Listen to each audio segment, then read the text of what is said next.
Hello, this is Johnny Phillips. I'm here with Junior Achievement, where we prepare students to succeed in a global economy. Hello, my name is Hutson Mboh, and I'm a senior manager with Verizon Wireless.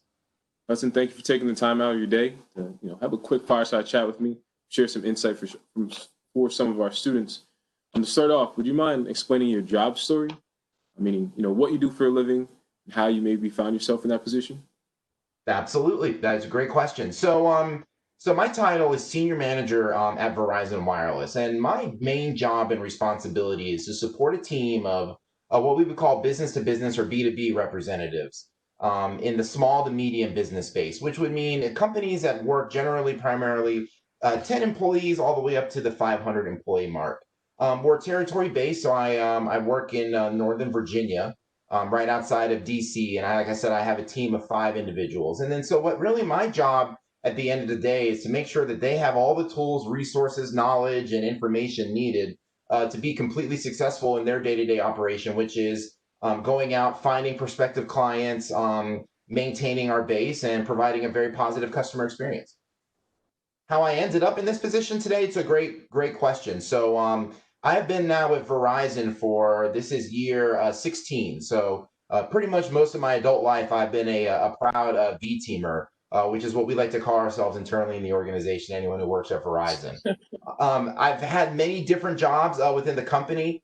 Like many, I actually started out in the retail space. So anytime you guys that may have personally, if you have Verizon today, gone to a retail store and you talk to somebody to help you with your phone, I would have been one of those guys at one point or another.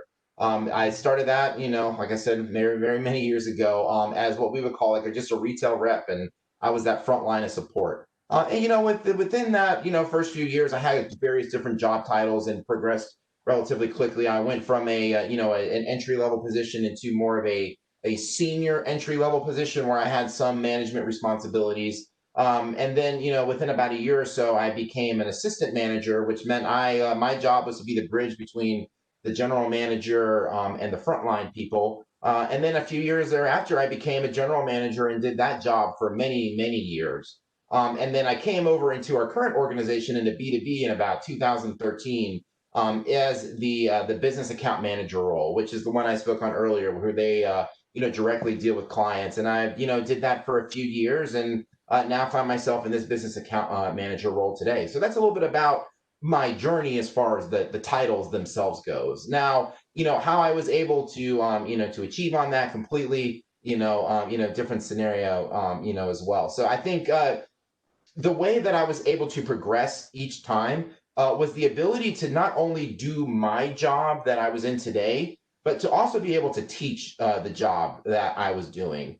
So especially in that first time when I went from a retail rep into an assistant manager, I was able to have a good understanding of what I needed to do. I definitely brought the results and everything that are required, of the job. But in addition to that, I was able to teach anybody new coming in what the job would entail, because in essence, in management, that's really what it's about. You're what we like to call in the in business industry as a coach, right? You're there to take them from where they are today to where they need to go. No different than any professional athlete or any coach in any environment would be doing today. So I think that was the primary way, getting results, being able to understand my job and have had somewhat of a mastery of it, and be able to teach the people that I would be bringing on to the organization afterwards how the job would be done. Thank you for sharing that. That's Yeah. really kind of powerful message, right? And a powerful understanding of, like you said before, right, the journey from starting off in one position, understanding your job, and climbing that ladder slowly but surely, now to the point where you're at a managerial role and you're doing things that you might not have expected to do before. So, thank you for sharing that. To go off that, would you mind explaining your education path and if your education path had an impact on this or correlates with what you're doing now? It's a great question. So obviously, going through high school, definitely, did that. I think actually, surprisingly, one of the things in school that helped me the most, you'd be surprised, was music. So I was a percussionist or a drummer, as you may say, growing up. I did marching band, in high school. And the reason that was so important and impactful to me is that it taught me another language and another way to communicate and express myself. But in addition to that, I learned how to be given a task, which is a piece of music, and figuring out how do I put what's on this music, what's into reality. I think that was a really big thing for me, and to be able to do it relatively quickly. Sometimes you would get the sheet music the day before a performance, but you needed to go in and master it. So that ability to master things quickly and have a different mindset was very important. As far as higher education, I definitely started off as like many did in the the community college space. I went to the to my school locally and did that for a couple years, and really enjoyed it. It got to kind of stay at home, have some of the college experience, and prepare myself for the next level. And then later in life, I came back into school and did some online learning in the virtual environment, and I felt that was really great for me. At the time I had already, started a family and had kids. So, it was very important for me to know that even though I had circumstances that maybe didn't prevent or allow me to go to, a brick or mortar school like some had done, I was still able to continue my education. And then ongoing education as well. So every single day I'm learning. We have our own virtual trainings that we like to host locally, online, which is great as well. But the other thing I found with education is not waiting for somebody to give it to you, but for you to go out and find it on your own.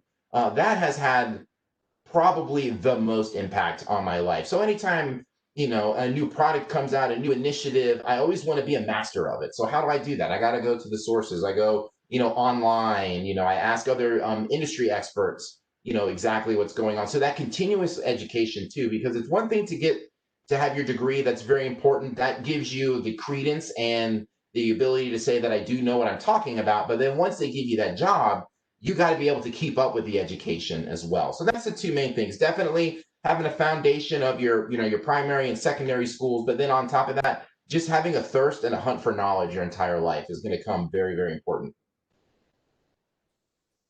Thank you for sharing that as well. That's another, very powerful message on the idea of transferable skills, right? Being able to use music and a task one way and saying, you know what, I've done this before, so I can do this in this way.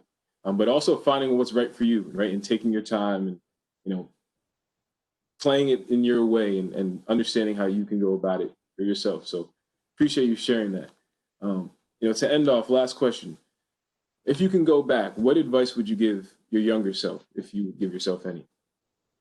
That's a great, great question. I sometimes tell myself if I could only go back, a few years. Obviously, you would want to give yourself some stock tips. Of course, that would always be a great thing to help later in life. But I think the primary thing is this: to be tenacious and never give up, no matter what.